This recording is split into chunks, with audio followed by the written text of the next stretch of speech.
Bayangkan, sebuah perusahaan yang memiliki kapal perang, pasukan bersenjata, bahkan hak untuk memulai peperangan.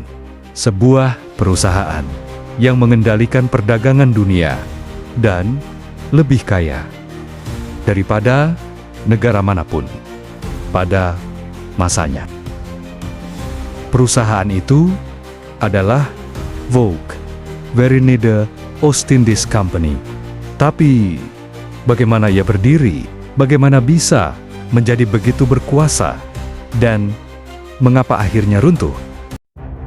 Awal abad ke-17, rempah-rempah seperti lada, pala, dan cengkeh menjadi barang paling berharga di Eropa. Belanda, yang saat itu masih berperang melawan Spanyol, mulai mengirim ekspedisi dagang ke Asia.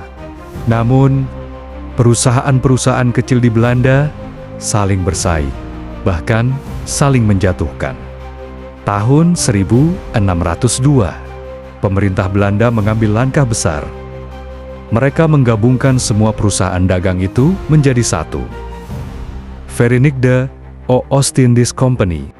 Vogue diberi hak istimewa yang luar biasa.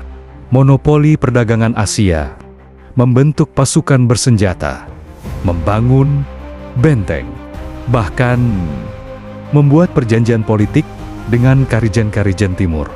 Dengan modal besar dan dukungan negara, Vogue segera menjadi kekuatan baru di samudra. Dalam hitungan dekade, Vogue menguasai jalur perdagangan rempah dari Indonesia ke Eropa.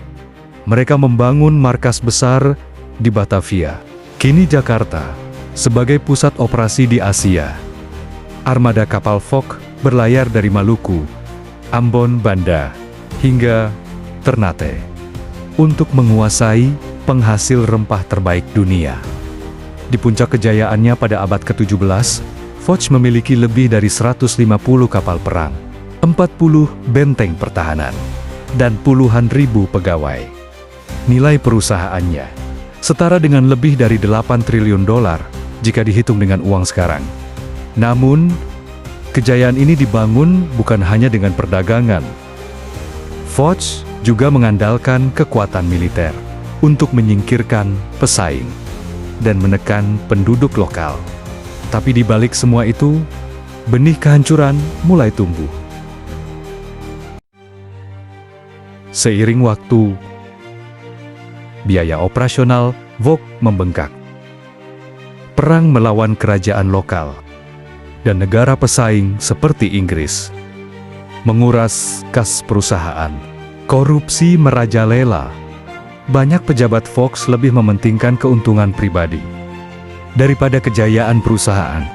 Inggris, melalui East India Company, mulai merebut pasar dan jalur perdagangan penting. Sementara itu, pasar rempah di Eropa mulai jenuh. Harga turun, keuntungan pun merosot tajam. Menjelang akhir abad ke-18, Vogue berada di ambang kebangkrutan. Hutang menumpuk, kapal-kapal banyak yang rusak, dan monopoli perdagangan telah hancur. Tahun 1799,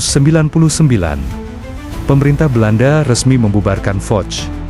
Seluruh asetnya, termasuk wilayah jajahan, diambil alih negara dan menjadi Hindia Belanda. Kisah Vogue adalah bukti bahwa kekuatan ekonomi bisa menguasai dunia, tapi juga bukti bahwa keserakahan dan korupsi adalah racun yang mematikan, dari kejayaan tak tertandingi hingga kehancuran total. Vogue meninggalkan warisan sejarah yang masih terasa, terutama di Indonesia.